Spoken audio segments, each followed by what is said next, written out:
Hello, everyone, and welcome to Growing Together, a gardening podcast with me, John Lamb, and Don Kinsler, a lifelong gardener and the North Dakota State University Extension horticulturist for Cass County. Don, how are you doing today? I'm doing very well. And we just had 2 wonderful tour days. I was going to say, how are you doing considering that you just wrapped up the Red River Valley Garden Tour? Yeah, the 2 days of periods of people coming through. I think there was eight spots on the tour. Yep, 8 yards on the tour, including the public Garden of Healing. Mm-hmm. And then 7 of us homeowners had our yards on tour. And the final count is still being tallied, but we may have approached 800 people over those 2 days. That's pretty great. And all of the ticket proceeds all go to the nonprofit Garden of Healing, a wonderful fundraising event for them. And now this, the Red River Garden Tour is an event kind of created by the NDSU Extension Master Gardeners. And so they did a tremendous job of organizing the yards, having master gardeners at each of the 8 sites to kind of explain the yards and kind of the process of touring them. And then it was just self-guided tours. So Mary and I were out in front of ours, our home, and kind of greeting people and enjoying visiting with them and pointing them in the direction because they could walk all the way around the house and peek in the backyard and the vegetable garden. So it was a tremendous visiting. And, it's just so fascinating. People that enjoy gardening and stuff, it kind of like one big happy family. It was kind of fun seeing different groups kind of all of a sudden start visiting with each other. And so great time. It was really fun, and having been there, it was a lot of fun to go through, and that's what we're going to talk about today. But first of all, you've got a question from a listener. I do. An email from Ruth, and thank you, Ruth, for writing in. And Ruth says, I planted a peony, and she did send a photo of it. I planted a peony about a month ago from a container. There's some discoloration showing up on the leaves. Any idea on diseases or any treatment? Any suggestions would be much appreciated. Thanks, Ruth. Well, thank you, Ruth, for writing in again. And so in the photo of the peony, the leaves are a little bit maybe discolored, maybe a little bit of kind of purplish, and the dark green peony leaves with maybe a little bit of purplish, but this peony was just planted this spring, as Ruth indicates, and I don't see any really yellowing. I don't see any spots that indicate fungal type diseases, and so the peony is going to be just fine.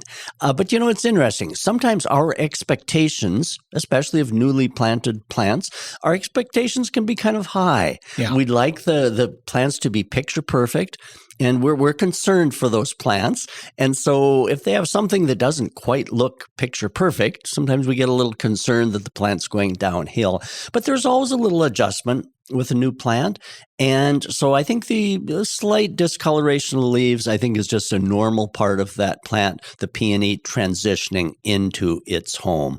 So again, if it had blotches or black spots or yellowing or something that looked like that, I'd be concerned. But just give it a good treatment, water when it's dry, don't keep it too wet. And peonies, and many other perennials, require at least 3 years. Peonies can take 3 or 4 years even to establish and get a good bloom set on them, but that's okay. They're going to be there for 100 years or so. So patience pays off. So again, thanks, Ruth, for sending it in. I'm happy to report I don't see anything that is troubling. I think your peony is going to enjoy a long life. If a peony was planted, everything's going great. How many seasons do you think before she'll start seeing flowers? Probably 3 to 4. In fact, if next spring, if you get a little bit of a bud popping up or 2, I would remove them. I'd let all the energy for the next several growing seasons go into that plant so that we have a long-term establishment, looking at the long term for that plant.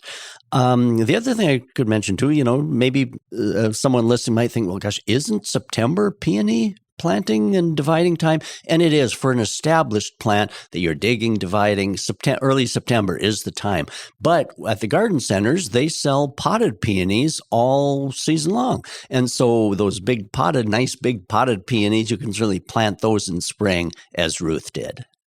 Well, peonies would be one of the things that wouldn't have been in Peak's show yesterday. The time, I mean, I know obviously this event, the Red River Valley Garden Tour, is planned, for the middle of July, because we are in peak season now for looking at anybody's garden. Hopefully, everything. Obviously, not everything peaks at the same time, but so many things right now are really popping. Peonies, not one of them, but. When people came through, what were the things that they said to you about your garden? Well, as you mentioned, John, of course, yards are continually changing through the growing season, especially if you have perennial flowers in them or annuals in pots. For example, a perennial garden is going to look much different in the middle of June or even early June than it does in the middle of July. And so, when the tour committee was deciding what time of the growing season would be best? Do you hit it when iris and peonies are blooming, but then the annual flowers aren't going to be quite cranked up yet? And so they chose the middle of July. That's the time when lilies, daylilies, the annual flowers in containers are looking really, really good. And so in high summer, there's lots blooming. And so it was interesting when people came through the yard, the different things that they noticed. And in our own yard, very many people asked about, we did have a sheet that kind of listed things, but if they hadn't had a chance to kind of study the list, one of the most common things that people commented on and asked was the giant fleece flower, because we have them kind of in at the outer perimeter in a few areas. Because the giant fleece flower can easily grow 6 to 7 feet high and 6 to 7 feet wide. And a common question was, what shrub is that with the big poofs of white, kind of creamy white? What shrub is that? And it was fun to mention that, giant fleece flower is a true perennial, meaning it comes from the ground level each May, and it attains that height of 6 or 7 feet all in the growing season, from May until middle of July here. And so again, for a space to fill, giant fleece flower is amazing. So we've got some of those kind of on the outer perimeter of a perennial bed. And also in a large perennial bed, we've got it right in the middle as kind of that feature in the middle. And then, of course, other lower growing things around the outside of it. And so giant fleece flower, it's got a fun botanical name, Persicaria polymorpha. So it's interesting because, if a person went to Germany, they might not recognize the name giant fleece flower, but the botanical name you can always track down. Also, our aronia shrub, and right now the aronia berries are still green, but it is just loaded. And that's kind of off the corner of the porch. And so that, because it was so loaded with berries, that caught a lot of attention. And so it was fun to discuss with people how it makes a beautiful landscape shrub, double duty, beautiful landscape shrub. The particular variety that we've got, Autumn Magic, gets about 5.5 feet tall, 6 feet. So a nice kind of good-sized landscape shrub, but double duty because it produces these very wonderful edible berries, higher in antioxidants than blueberry even. Beautiful fall color, scarlety, coppery fall colors, and right now it's got a nice, beautiful, glossy leaf. So people were quite taken by the aronia berry shrub. Also, the perennial salvia, Blue by You, not the Louisiana Bayou, but Blue by You. Clever play on words by whoever developed it. But anyway, it is in full bloom right now with spikes of wonderful purplish blue. And now the nice thing about Blue Bayou perennial salvia is it bloomed beautifully the end of May. And as soon as it's done kind of blooming, as soon as those blue spikes kind of fade, then you just shear it down right below the flower spikes, and it reblooms again the middle of July. So knowing that the tour was coming up, as soon as in May, as soon as those flower spikes stopped. We're done.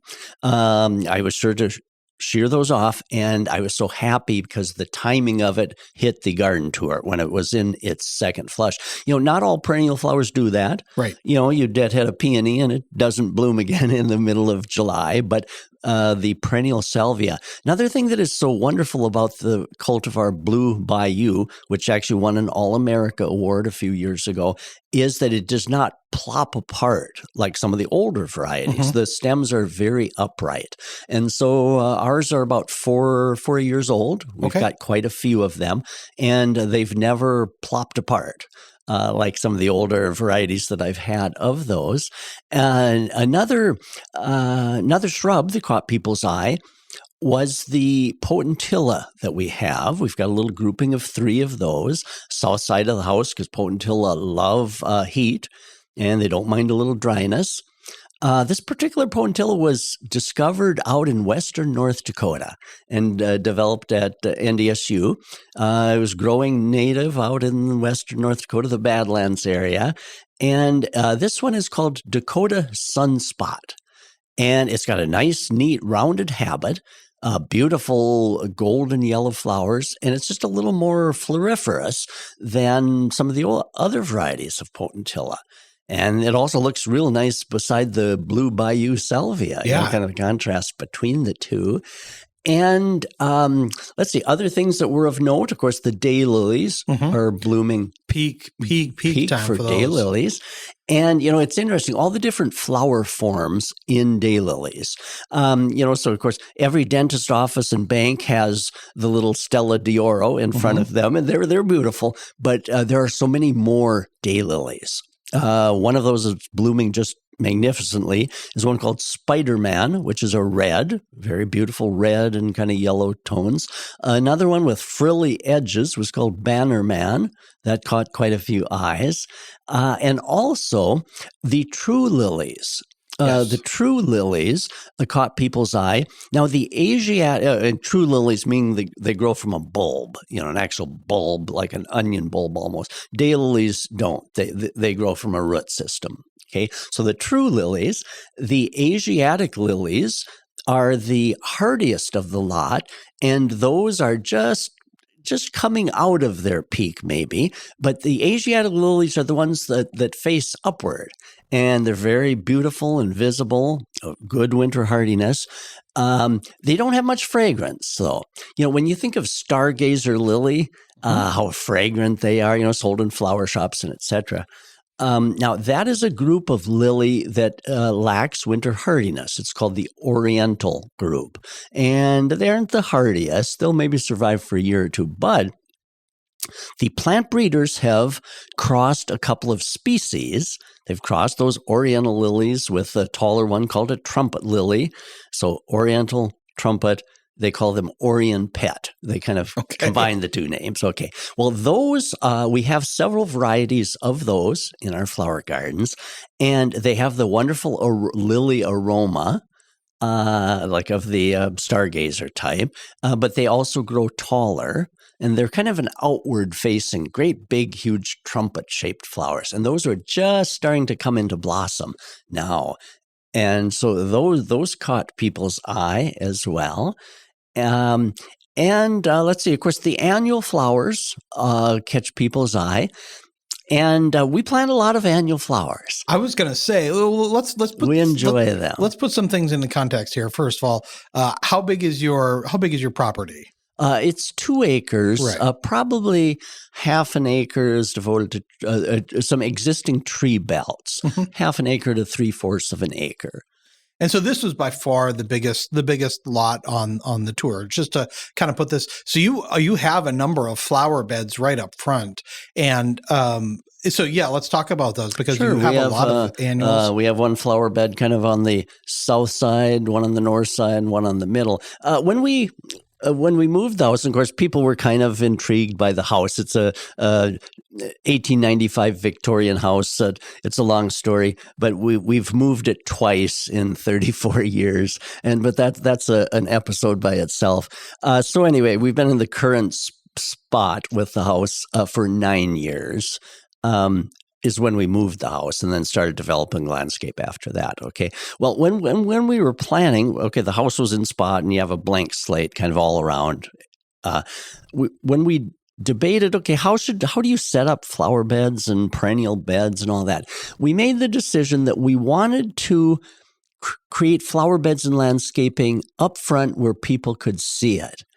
Some yards, the way that the house is fashioned, that some of the landscaping is in the backyard. And that's wonderful for you to kind of enjoy yourself. And we do. We have a spot in the backyard, too, that we kind of enjoy, a private type space. But we made the decision we wanted to plant things that people going by could enjoy, too. And I enjoy working out front because then I have a chance to visit with people as they're walking by, too. And so anyway, we made the decision to make these big perennial beds out front, kind of where people could see, where they'd be visible.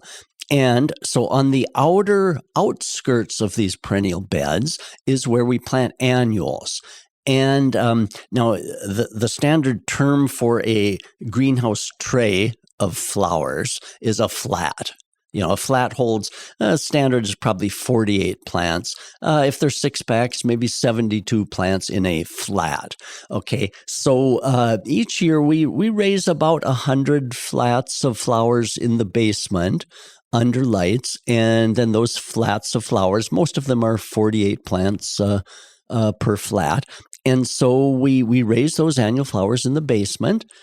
And those are the annuals then that go into these annual flower beds. Now, the reason that I keep the annual flower beds kind of on the outside of the perennials is because then each fall I can just rototill those areas up and get them ready for the next spring's planting. Whereas the perennials stay undisturbed. Yeah. And so I have, total annuals on the outsides of these flower perennial beds. And plus, for the most part, too, your perennials probably get a little bit bigger.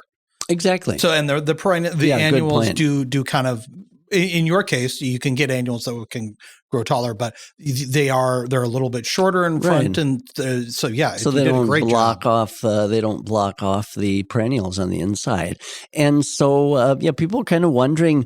They said, "Gosh, doesn't it cost quite a bit for all those annuals?" And of course, then we could kind of explain that we enjoy growing. We start the begonias. And all of these are started in our basement under lights, and the begonias just start about February. So it's fun to be down the basement growing these plants and things, and then as each flower type needs their particular starting time, then we start them. And that makes a good hobby in itself. And so the annual flowers, the different types, it was fun to label some of the All-America types for people to kind of look at some of the newest varieties. Talk about that a little bit, the All-America, because I did really see that, especially like they look like those. Just talk about what that means, and you know what? Let's take a break, and when we come back, let's talk about what the All-American, what that designation means. Great.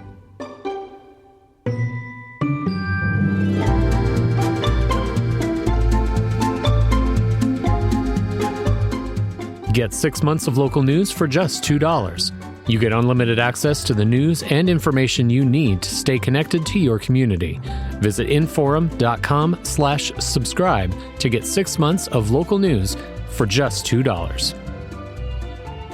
All right, we're back, and we're talking with Don is here, and we're talking about his experiences as being one of the participants in the Red River Valley Garden Tour, which just wrapped up after 2 days. Don was one of eight properties that people could go visit.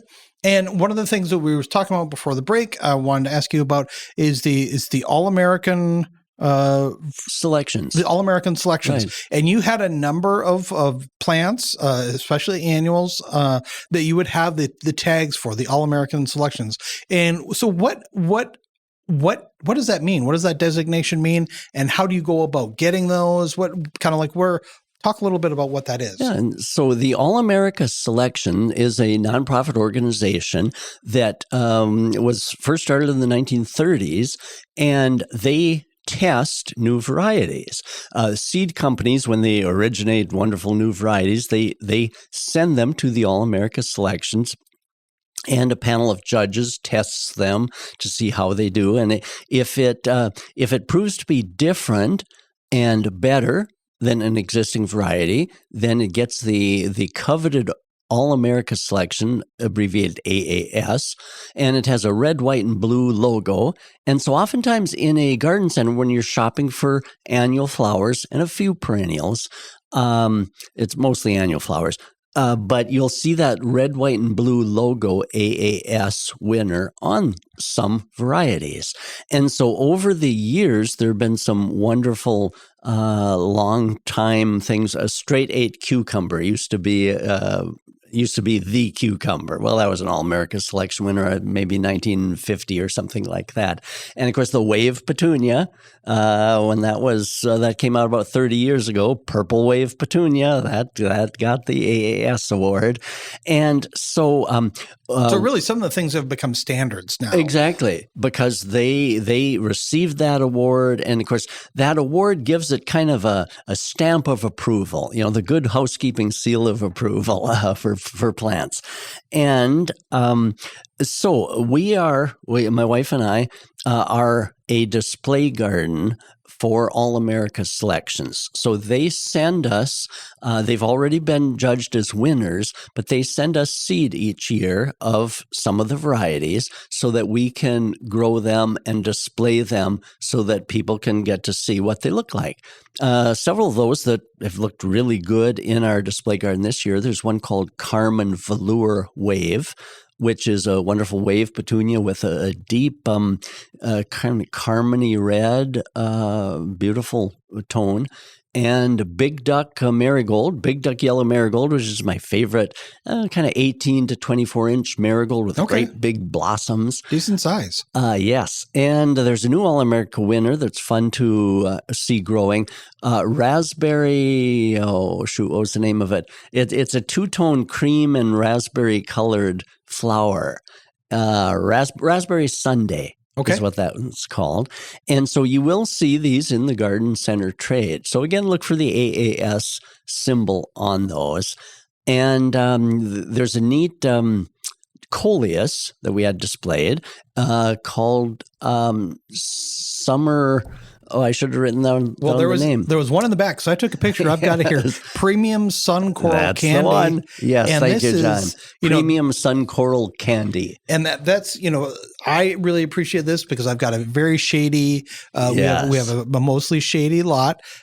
Premium Sun Coral Candy. And so this has just these great kind of. Sometimes coleus can be really vibrant, deep red. These are not. These are more pinks. A little more subtle pink, salmon colors, just like different tones coral, in. But also the leaf structure. It looks kind of more of like almost like a cactus, or it's more of a weeping, kind of not quite trailing. I just love this one, and so I took a picture of this because I got to ask. So when will I be able to buy this?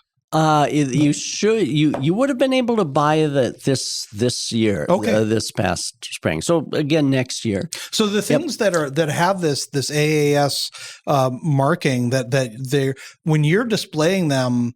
They're available for purchase. Yep, they are. Yep. They are very careful to not announce these winners until they are in the trade. Okay. And of course, not all garden centers are going to, they can't handle everything. Yeah. And so you might have to shop around a little bit or ask for next year if they're going to have it.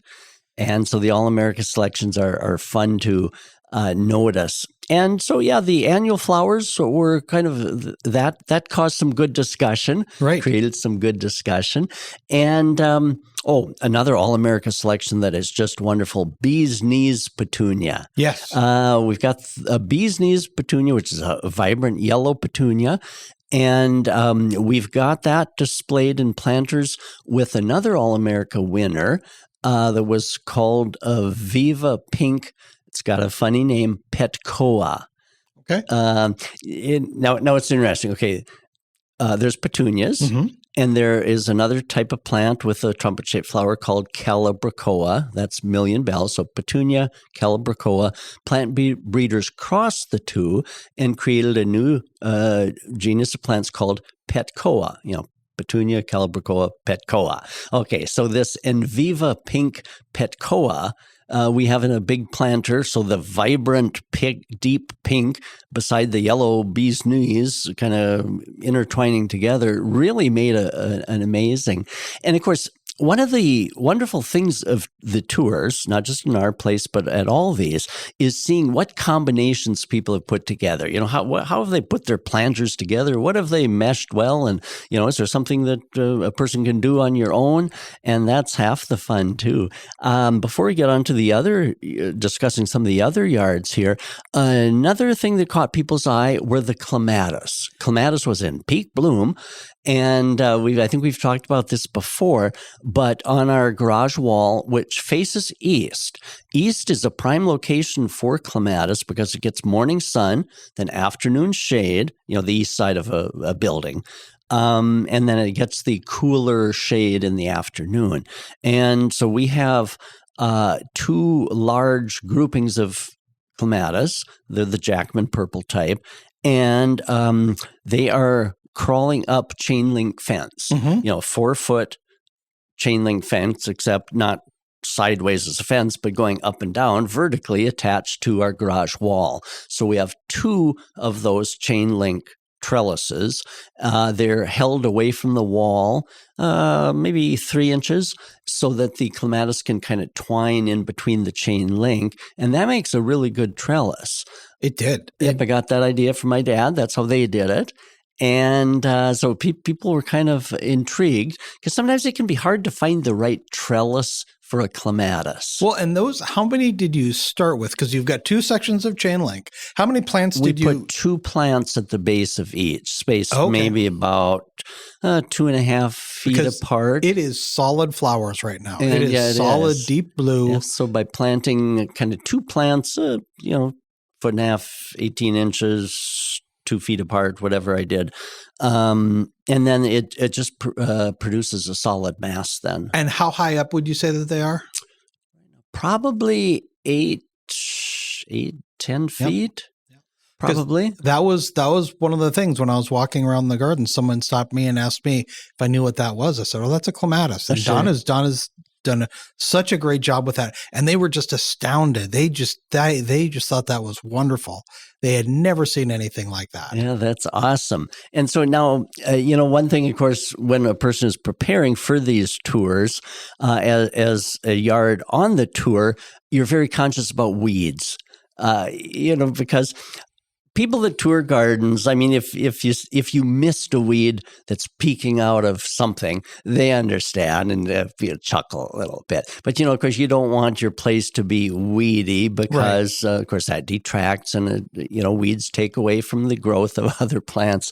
And so, in preparation for the yard tours, weeding was a tiring task. This year, weeds have been prolific. Yeah, I've heard that from many gardeners. Thistles have done remarkably well. Plenty of moisture and plenty of sun. Yep, and so the weeds did well.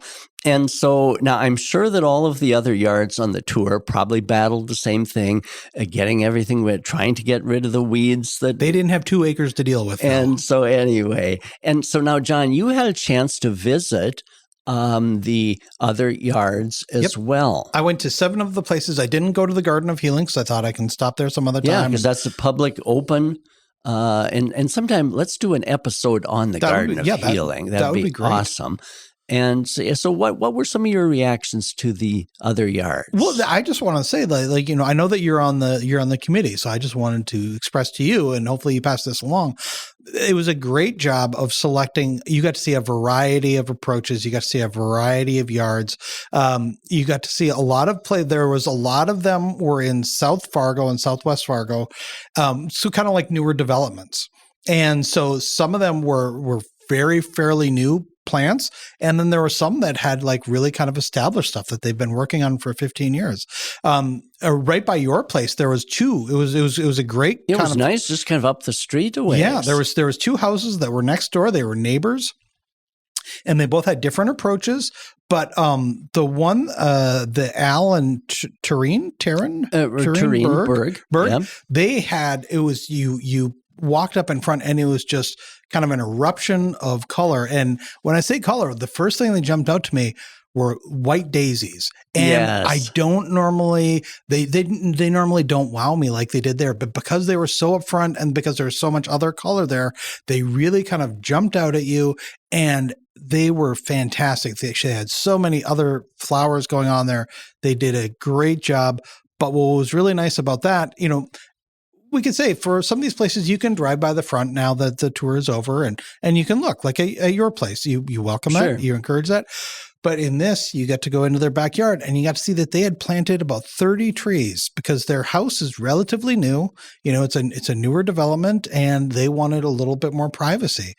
Really wonderful to see that. And Wow. there were a couple of other places that are bigger lots where they've started planting more trees because they want that diversity of growth in their Sure. yard. Really, really great to see.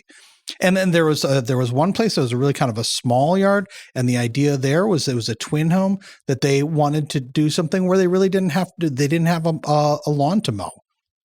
So they did kind of a living front yard, mulched it over, and then they had lots of flowers out there.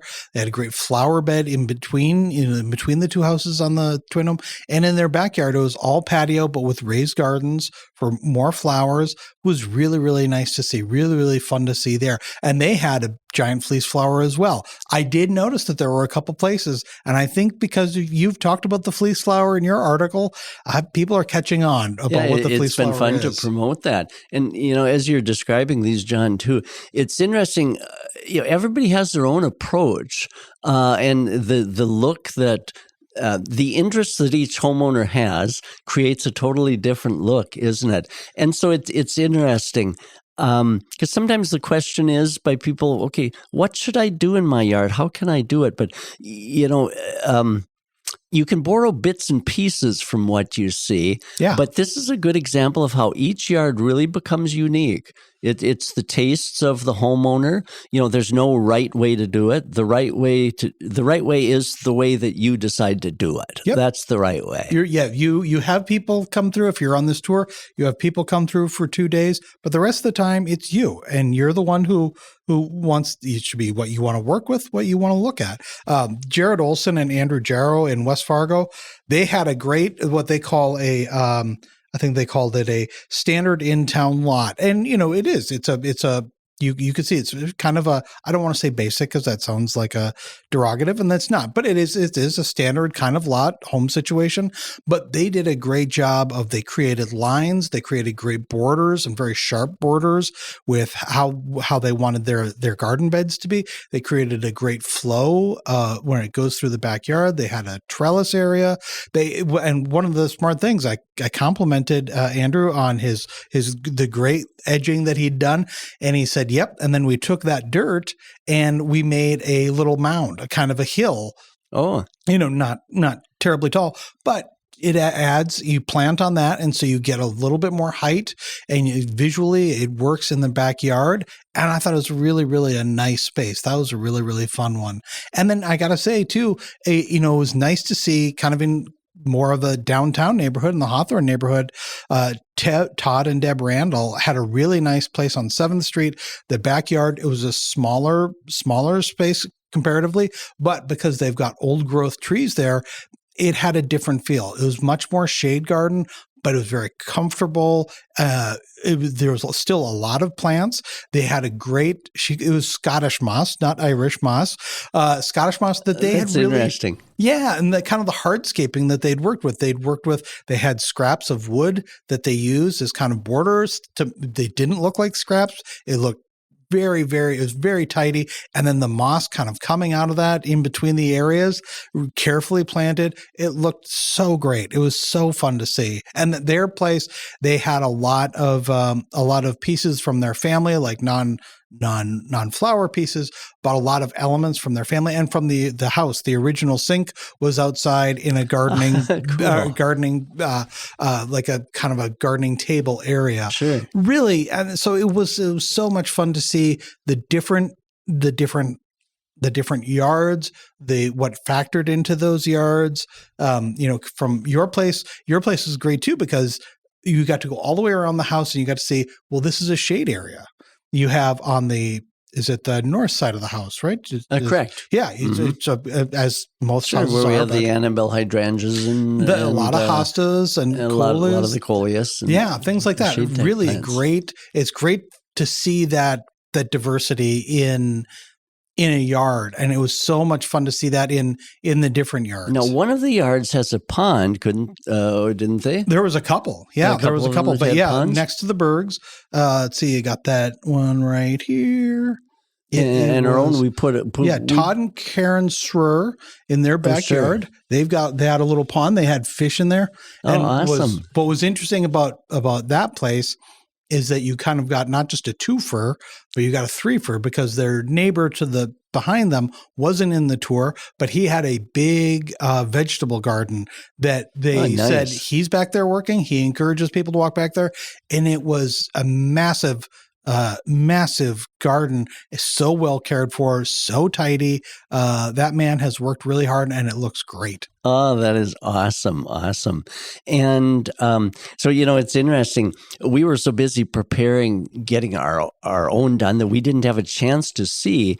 But, all of the homeowners that were on these tour, we kind of communicated together, and we all agreed that just let us know and drop over anytime, because we all want to see each other's yards. Well, give a sense of, again, your yard much bigger than other people's, but people put in a lot of work into making their yards really, really nice. And they do all the time, but they really kind of have to step it up and make sure that it's accessible, that they can get in and out. And how much work do you think that these homeowners, just to give them credit, how much work do you think that they are putting into their yards? It's interesting. One of the main things, the time-consuming element, is definitely the weeding and the maintenance. Yeah. And of course, it kind of varies as to how much space you have and how thick the plantings are. And also, if you keep after the weeds, they become less. Yeah. If you don't let them go to seed, our own lot is relatively new. A lot of the plantings are maybe only 7 to 8 years old, and the lot was quite weedy when we moved the house in, weedy as in kind of covered with weeds, and so we've battled lots of weeds. So weeding is our number one chore in maintenance, and so now I know a lot of the other homeowners that were on, you become sensitive to little gaps in the area. So I know they were maybe visiting some garden centers for some things, because you want the yards to be special for people to view and to both give ideas. And so I know everyone put a lot of work in. And one reason I know they put a lot of work in, the morning of the first tour, we all had the possibility to go around and see each other's. Well, none of us took anybody up on that, because I know we were all kind of grooming the plants and checking to see. And that morning, I saw a big thistle pop out of the row of blue bayou salvia, and I thought, oh my gosh, I got to get that out. And so it's hard to put an hour number on the take. Now, as I was visiting with people in our own yard, and people said, gosh, it takes quite a bit of time, doesn't it? To keep everything, not just in preparation for the tour, but to keep things looking nice through the season. And for ourselves, our home is our lake place. Yep. We enjoy the same way that many people enjoy their lake place. We enjoy our gardens, and so that is kind of, to us, it's our refuge. And so what some people might consider work, I enjoy, even the weeding. Of course, when you have the pressure of a tour, then it gets a little hectic. But I don't even mind weeding. Because there's a certain achievement when you get everything clean and you're trying to get ahead of those weeds. I think I've been battling weeds for 65 years, so I'm not sure. Maybe 64 years. I think I started when I was 4. But anyway, eventually you kind of gain on it. Yeah. And so it's interesting how gardening can be very much a hobby and less work. Yeah. Some people enjoy golfing. Now, to me, golfing kind of sounds like work. So it kind of depends. It's an individual thing as to whether it's actually work or whether it's just leisure. And for me, the maintenance is a leisure. Well, next week, we're going to talk about vegetable gardening. And again, another thing, just like this is prime time for your flower garden, vegetables are really coming into their own. But let's talk about this a little bit. Did people go back? How big is your vegetable garden? And what was the response there? What questions did people have about that? The vegetable garden is about 40 feet by 100 feet. And so it's interesting. The potatoes are doing excellent. The tomatoes are doing really, really well. And the broccoli is doing well, about ready to be picked. So just a couple of quick comments that there were on the vegetable garden. On the fence, we do have it fenced. We're growing sweet peas. Okay. The sweet pea flower, not the little peas you eat, but the sweet pea flower. So people were kind of enjoying the sweet pea flowers. Well, anyway, in the garden then, some nice broccoli heads. Some people wondered, how do you get the broccoli to form such a nice big head? And it's all about the cultivar. I ordered a cultivar from Johnny's Seed that just says it creates a nice big broccoli head. So much has to do with the cultivar that you choose. And the tomatoes, a number of people remarked that I don't have the tomatoes staked. Oh, okay. I don't have them staked. I don't have them in cages. We're lucky to have a fair amount of space. So I space the rows of tomatoes. We have 36 tomato plants, and I space them far enough apart. So I plant the plants, let them grow, and I don't stake or cage them. I don't share this with many people. But you see, I grew up in our garden. We just planted the tomatoes. Mm-hmm. We didn't stake them. We didn't cage them. We just planted them and harvested them. And so the tomatoes are doing quite well. So I grew up not staking or caging tomatoes. And so that's just what I've done. But for a smaller space garden, staking or caging helps prevent the sprawling, because they do want to sprawl, many of these varieties. And so staking or caging is good. That's excellent, especially, and for some disease prevention. Getting them up off the ground can help prevent foliage type diseases. I'm very careful when I water our tomatoes not to let any dirt splash up. I water just the soil, and careful to prevent any splashing that could create diseases on that. So people were a little surprised that I don't have them all caged up. They thought, gosh, they look really, really nice. But again, with a larger space, we used to garden out at the farm, and there was enough space. So we, let's see, the rows I think I have of tomatoes, they're spaced probably 6 feet apart. So they can get fairly massive.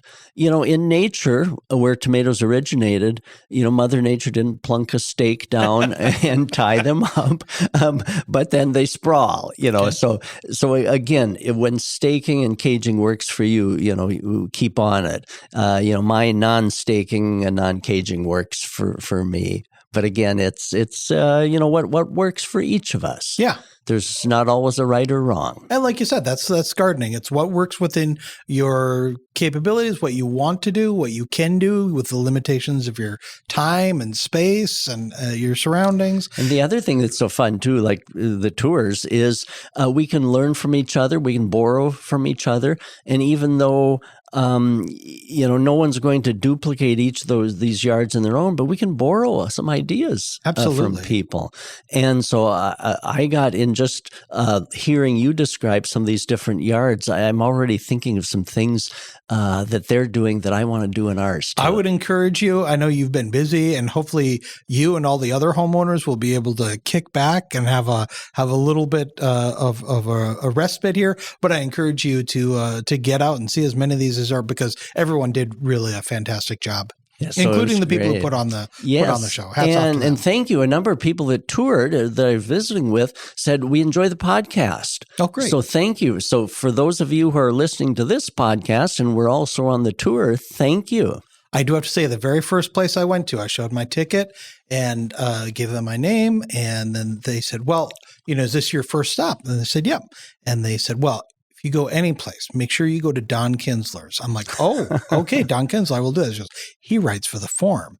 He does the gardening column. He's very knowledgeable. I'm like, tell me more about this Don Kinsler. He sounds like a fascinating man. This is a guy I've got to get to know and talk to. That's precious. Yeah. It was great. Yeah, and they didn't know that we get together for our weekly chats right here on the podcast. But that was great. And so just one last question about this. If people are interested in maybe if they think that their garden is something to show, how does someone get on the tour? Probably the easiest way would be just to email me. Okay. And I'll pass it to the other members of the committee, because we are actively seeking already yard tours for 2026.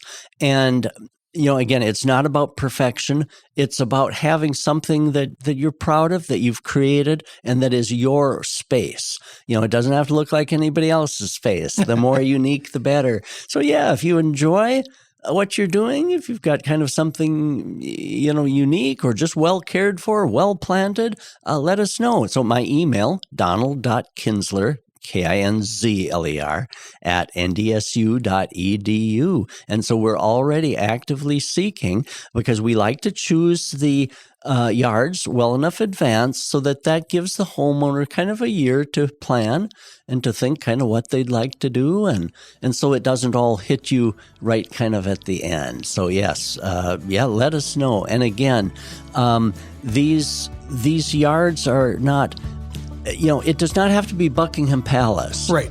It doesn't have to be the yards at the palace. And it's what and it always impresses me. There are so many homeowners that have these oases in their backyard that are awesome. And that's what we're looking for. People want to take a peek, and they love it when homeowners open their yard to them. And so let us know. We'd love to have you on the tour. So we're hoping again for 7 to 8 for next year. Okay. Well, so people who want to be on the tour should email you. Also, people, if they have questions about what's going on in their yard, or, hey, everybody should be proud of their yard. If you want to send in pictures of your yard and your accomplishments this year, what's your email address again? Even if you don't want to be on the tour, but please do be on the tour. Yes, send photos of your yard, what's doing well, what you're proud of. Again, donald.kinsler @ndsu.edu. That's great. Well, Don, we'll talk to you next week. Yes, and thanks. Good visiting with you about the tours, and thank you for visiting our place.